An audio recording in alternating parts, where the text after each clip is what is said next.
Continuamos estudiando las propiedades de las ondas. Estamos en la página 155 del libro. Apartado 5, propiedades de las ondas.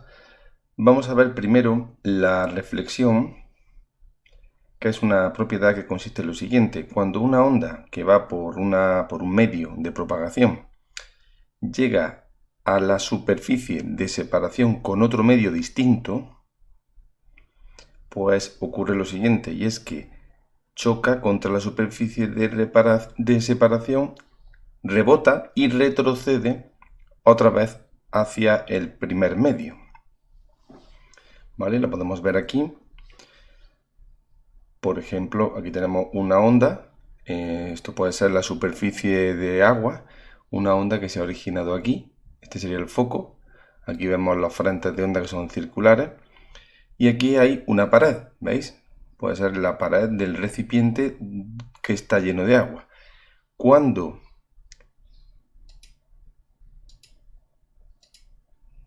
la onda llega aquí, o sea, cuando los frentes de onda ya llegan a esta superficie, veis cómo la onda rebota y retrocede, y veis cómo se forman estos nuevos frentes de onda circulares.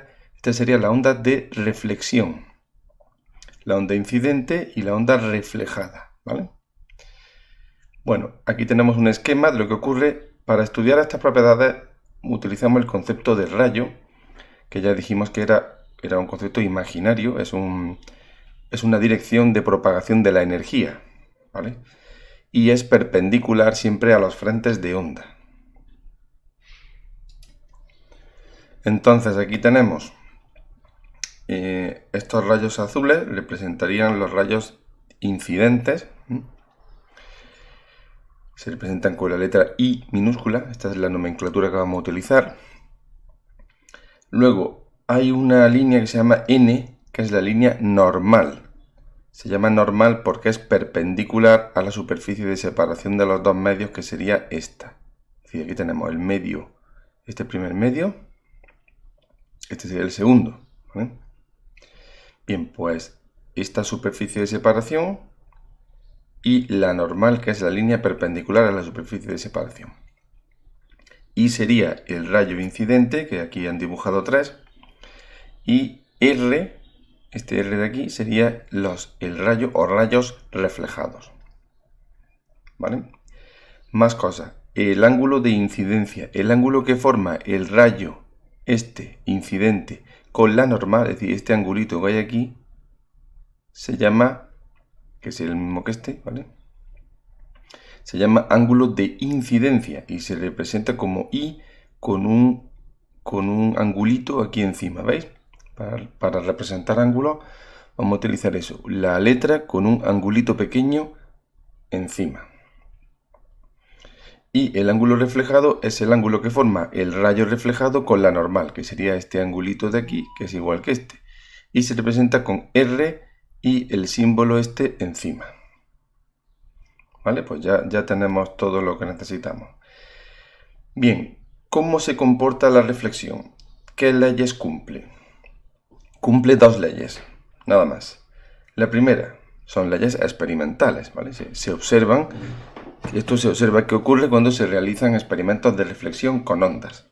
Y da igual que sean ondas mecánicas, de la superficie del agua, ondas de sonido, ondas electromagnéticas. Es un comportamiento general. Las leyes son las siguientes. El rayo incidente y la línea normal y el rayo reflejado, R, están en el mismo plano. O sea, esas tres líneas son coplanarias, mismo plano, están contenidas en el mismo plano. Y luego el ángulo de incidencia I es igual al ángulo de reflexión, R. Ya está, ¿veis? I igual a R. Esas son las dos leyes. Son leyes experimentales. Bien, estas leyes se pueden demostrar con el principio de Huygens. Podéis ver vídeos anteriores. Pero la demostración usando el principio de Huygens no la voy a explicar porque no hay tiempo. Tampoco es algo que se exija en los exámenes, así que si tenéis curiosidad, pues podéis leerlo. Yo creo que lo podéis entender perfectamente, pero no es algo que se vaya a pedir que se haga, ¿no? Por tanto, nos quedamos con con las leyes extraídas de la experiencia. Bueno, esto es una cosa importante. En cuanto a qué características de la onda cambian cuando hay una reflexión. Bien, pues todo sigue igual. Es decir, la amplitud sigue igual, ¿vale? Aquí se comparan las características de la onda incidente y de la onda reflejada. Bien, podemos ver que la amplitud es la misma, la longitud de onda también es la misma y la frecuencia y la velocidad de propagación va a ser la misma, ¿vale? A veces en algunos fenómenos de reflexión hay un cambio de fase de la onda, ¿eh? Un cambio en el argumento del seno o del coseno de la ecuación de onda. Pero en lo que se refiere a amplitud, longitud de onda y todo esto y frecuencia, la onda incidente y la onda reflejada son iguales. ¿Vale? Entonces, de aquí, tenéis que saber qué es la reflexión, el fenómeno por el cual una onda que incide sobre la superficie de separación de dos medios, pues retrocede hacia el mismo medio original y cumple estas leyes, que son muy sencillas.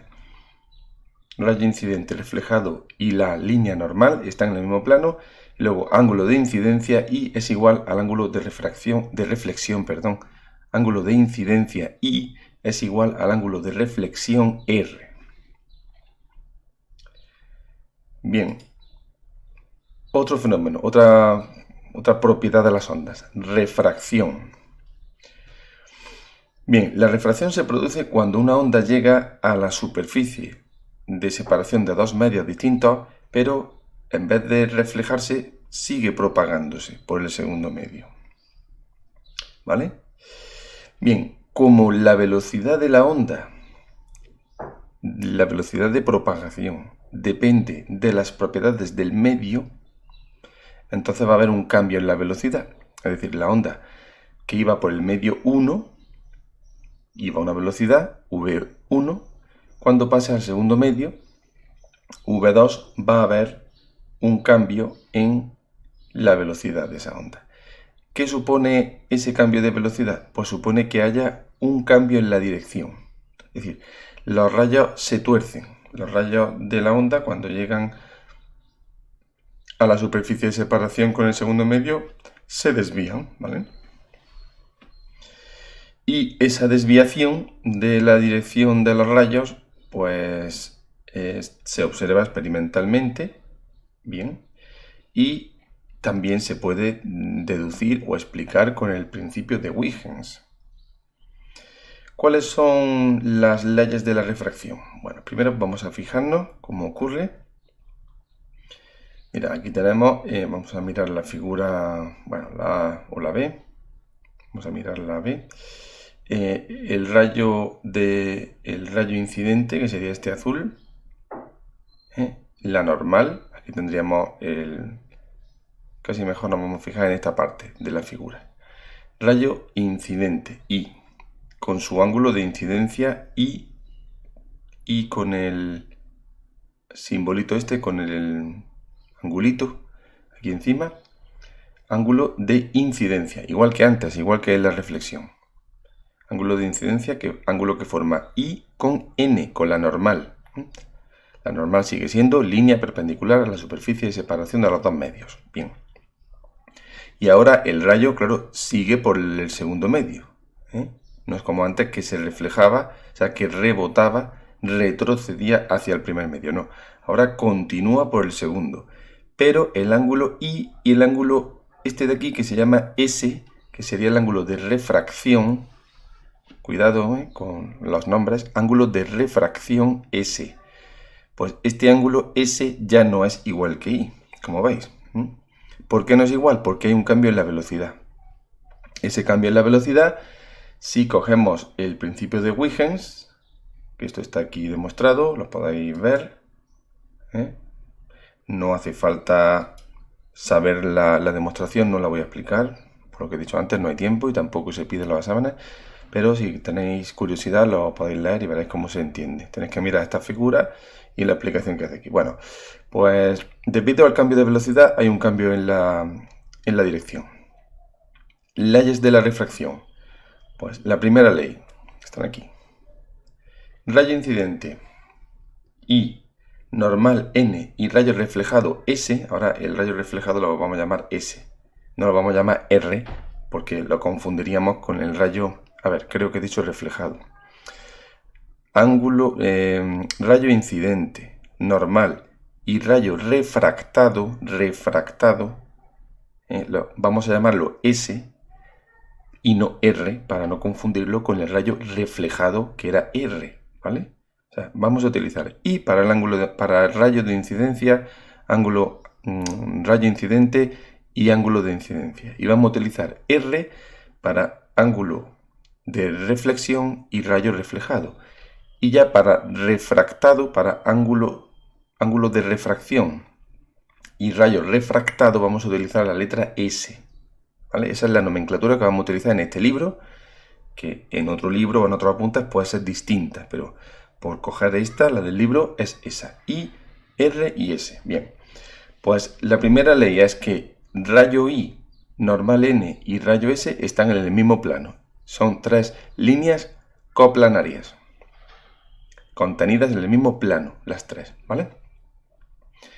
Y la segunda ley, la segunda ley aquí la expresa de manera cualitativa. Prefiero que miréis esta expresión de aquí, esto. Se cumple esto, es decir, se cumple que el seno del ángulo de incidencia dividido entre la velocidad de la onda en el medio primero, es decir, la velocidad de la onda incidente, velocidad de propagación, va a ser igual al seno del ángulo de refracción, S, entre la velocidad del rayo refractado o velocidad de la onda refractada, velocidad de la onda en el segundo medio. Esta ley se llama ley de Snell, cuando se aplica a ondas, a la luz, cuando se aplica a la luz, porque estas cosas se investigaron más que nada, en un principio se investigaron con las ondas electromagnéticas, con la luz, y se llama ley de Snell, como ya veremos más adelante. Pero en general esta sería la segunda ley que cumple la refracción. Si la velocidad en el primer medio es mayor que en el segundo, ¿vale? Para que esta igualdad siga cumpliéndose, el seno de I tendrá que ser mayor que el seno de S, es decir, que el ángulo de incidencia será mayor que el ángulo de refracción. ¿Eso qué supondrá? Que el rayo refractado se pega a la normal, ¿vale? Es decir, como pasa aquí. ¿Veis? Que este ángulo sea mayor que este significa que este rayo S sale pegándose a la normal. Esto ocurre cuando la velocidad aquí es mayor que aquí. Si ocurre al revés, es decir, si la velocidad aquí es menor que aquí, entonces el seno de I tendrá que ser menor que el seno de S y este ángulo S será mayor que este. Y lo que ocurrirá será que el rayo se despega, se separa de la normal. ¿Vale? Bien. Más cosas de la refracción. Características que cambian en la onda. Bueno, pues la amplitud no cambia, como vemos aquí. El periodo y la frecuencia tampoco cambian. ¿Vale? Esto es una cosa que se pregunta a veces. Indique qué características de la onda cambian y cuáles no cuando se produce la refracción. Bueno, pues la amplitud no cambia, la frecuencia y el periodo tampoco. ¿Por qué no cambia la frecuencia y el periodo? Porque la frecuencia y el periodo, ya sabéis que la frecuencia y el periodo son inversas, ¿eh? Esa frecuencia y ese periodo son las mismas que el oscilador que haya en el foco de la onda.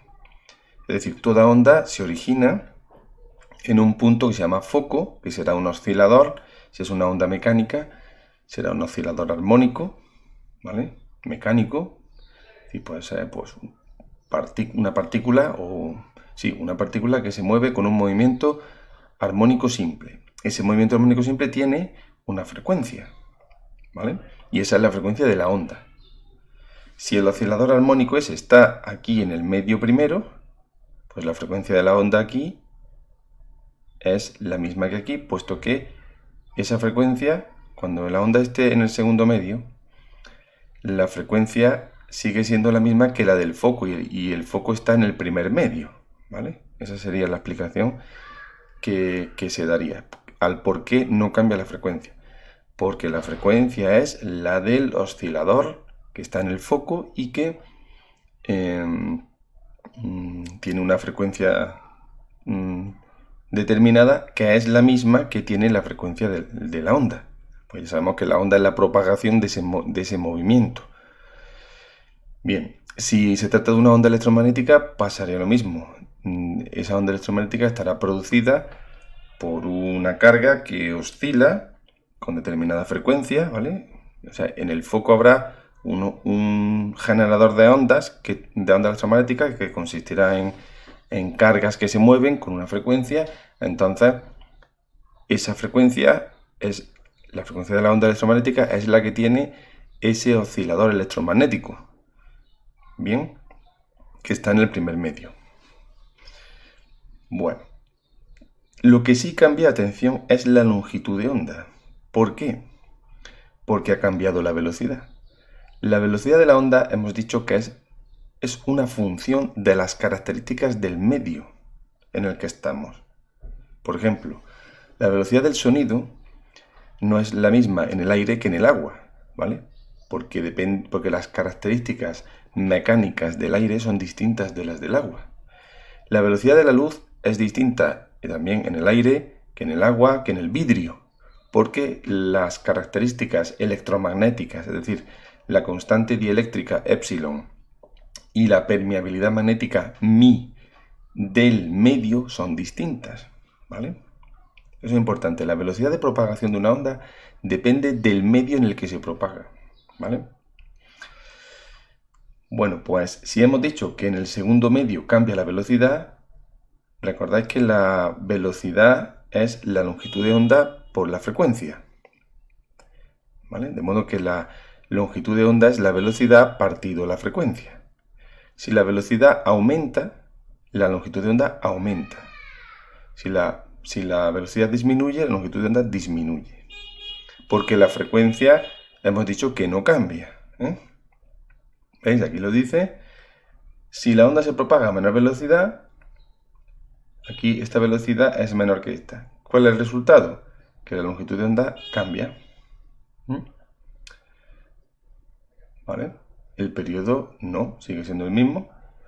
Aquí tenemos una representación de la onda en función de la posición y aquí en función del tiempo. Bueno, pues la amplitud no cambia, el periodo no cambia, frecuencia no cambia, pero sí cambia la velocidad de propagación. Como consecuencia cambiará la longitud de onda. Y esto será importante cuando veamos el fenómeno de la dispersión de las ondas electromagnéticas, ¿vale? Bueno, los fenómenos de reflexión y refracción ocurren simultáneamente, es decir, no se dan uno sin el otro.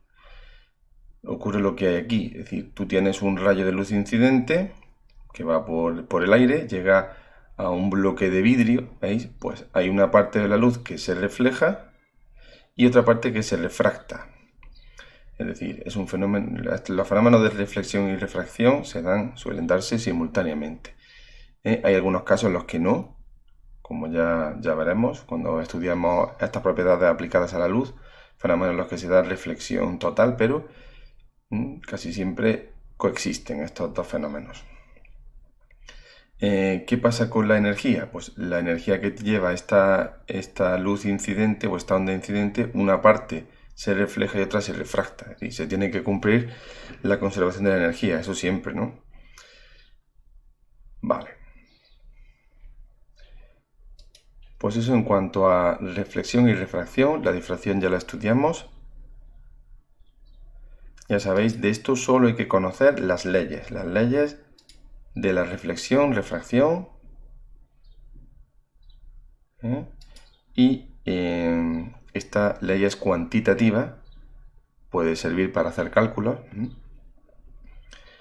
Y las características de la onda que cambian cuando se produce reflexión y refracción. No hay que conocer la explicación, la demostración matemática de las leyes, que se basa en el principio de Huygens. Bueno, vamos a continuar ahora viendo la interferencia de ondas, que está en la página 158. Vamos a ver, ¿qué es la interferencia de ondas? Imaginemos que en un medio tenemos no una onda, sino dos, es decir, se pueden estar propagando simultáneamente más de una onda. Por ejemplo, aquí tenemos una onda que se origina en el foco A y otra en el foco B. Cuando estas ondas lleguen aquí al punto P, ¿qué va a pasar? Pues que la perturbación resultante en el punto P será la suma de las perturbaciones que produce A y B. Es decir, esto va a ser otra aplicación del principio de superposición que ya vimos cuando estudiábamos los campos gravitatorio y eléctrico y también magnético. Es decir, aquí la perturbación resultante I, vamos a llamarla como aquí, I será la perturbación de A más la de B, ¿vale? Pues ese fenómeno de suma de movimientos ondulatorios se llama interferencia, ¿vale? Bien, ¿de qué va a depender? Bueno, aquí veis, se pone ¿cuál sería la onda total que queda en el punto P? Pues sumar las dos ecuaciones de onda. Esta sería la ecuación de onda de la onda que sale del foco A, y esta es la ecuación de onda del foco B, de la onda que sale del foco B.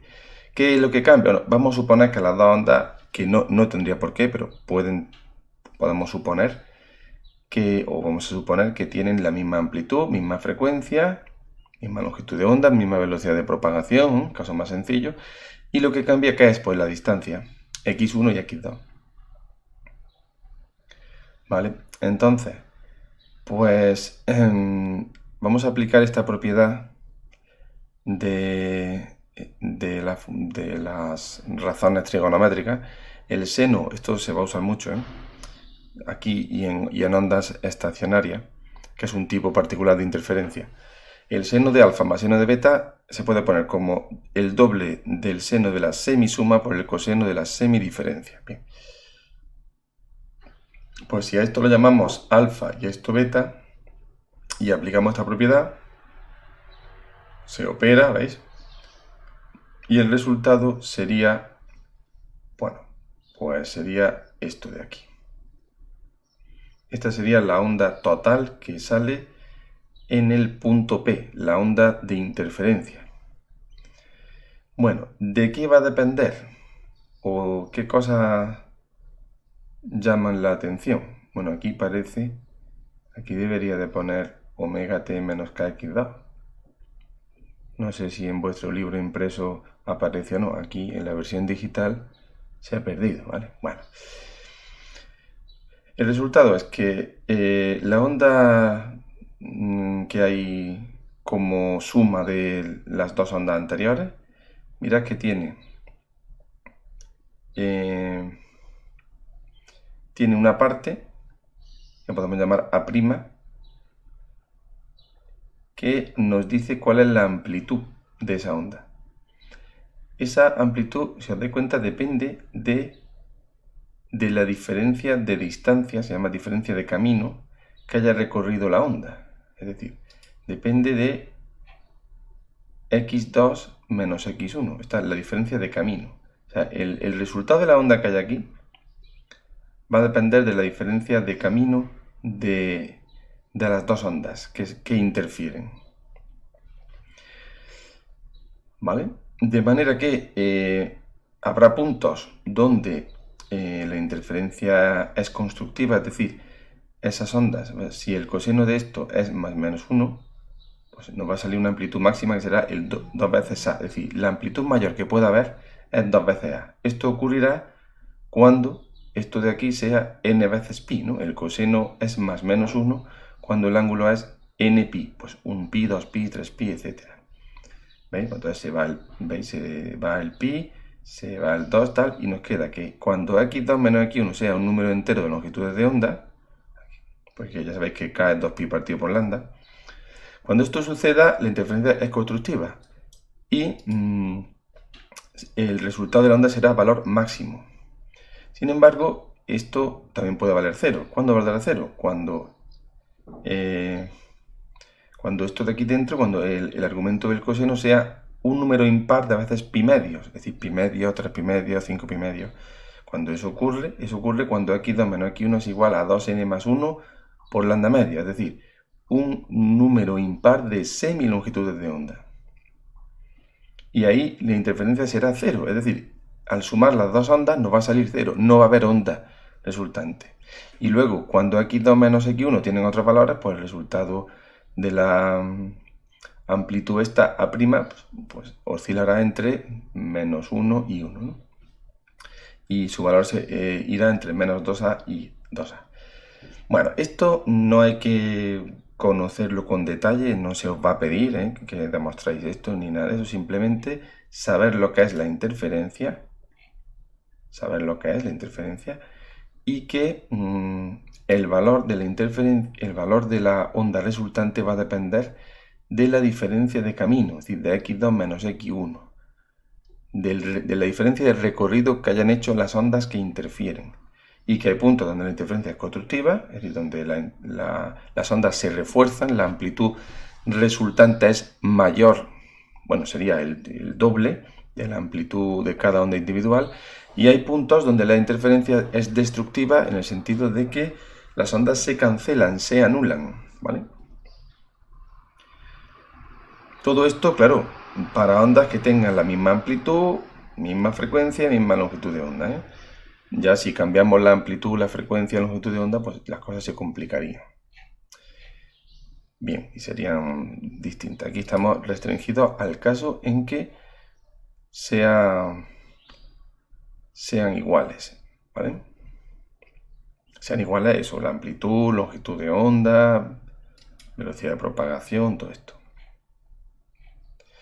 Bien, pero ya digo que de aquí no se va a preguntar nada, no va a haber problemas de interferencia en general. Ahora sí vamos a estudiar un tipo particular de interferencia que se llama las ondas estacionarias. ¿Vale? Esto sí es importante conocerlo muy bien porque sí hay problemas de ondas estacionarias. Las ondas estacionarias son un tipo de interferencia en particular. Entonces esto sí vamos a verlo con detenimiento.